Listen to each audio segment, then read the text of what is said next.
মাশাআল্লাহ, সুন্দর একটি দৃশ্য আজকে দেখলাম। দেখুন, একটি পাখির বাসায়, মানে এটা হচ্ছে বাবা পাখি যে খাবার খাওয়ালো এইমাত্র ছোট বাচ্চাটাকে। দেখুন, খাবার খাওয়ানোর পর যে বাচ্চাটাকে খাবার খাওয়াইছে সেই বাচ্চাটা কিন্তু মল ত্যাগ করতেছে, আর সেই মলটা কিন্তু বড় পাখিটা মানে বাবা পাখিটা নিয়ে গেল, সেটা নিয়ে কিন্তু অনেক দূরে ফেলে দিবে। যার কারণ হচ্ছে দূরে ফেললে কেউ বুঝতে পারবে না পাখির বাসা বা আশেপাশে কোথাও আছে কিনা, বা পিঁপড়া ইত্যাদি বাসাতে আক্রমণ করতে পারবে না, সেই জন্য কিন্তু মলটা তারা দূরে নিয়ে ফেললো। এবার কিন্তু মা পাখিতে আসছে। দেখুন, মা পাখিটি কিন্তু কোনো খাবার নিয়ে আসে নাই, সে শুধু বাচ্চাদেরকে পর্যবেক্ষণ করতেছে বাচ্চাগুলো ঠিক আছে কিনা। আর বাচ্চার গায়ে যে পোকা মাকড় বা পিঁপড়া ইত্যাদি রয়েছে সেগুলো কিন্তু মা পাখিটি পরিষ্কার করে দিচ্ছে।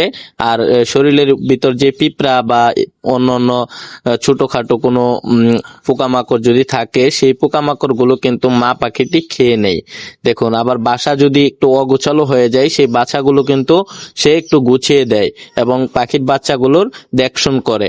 আর বাবা পাখির কাজগুলো হলো, বাবা পাখি শুধু খাবার খুঁজে আনে এবং কি বাচ্চাদেরকে খাবার খাওয়ায় আবার চলে যায়। সারাদিন শুধু বাবা পাখি এই কাজই করে, আর মা পাখি আশেপাশেই থাকে এবং বাচ্চাদেরকে পর্যবেক্ষণ করে।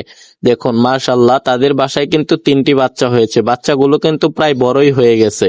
খুবই সুন্দর দৃশ্য দেখলাম আজকে সরাসরি, মানে আমাদের বাগানে এই পাখির বাসাটি, আমি সেখানে ক্যামেরা লাগিয়ে দিয়েছিলাম, সেই ক্যামেরাতে কিন্তু এই ভিডিওটি ধারণ করা হয়েছে।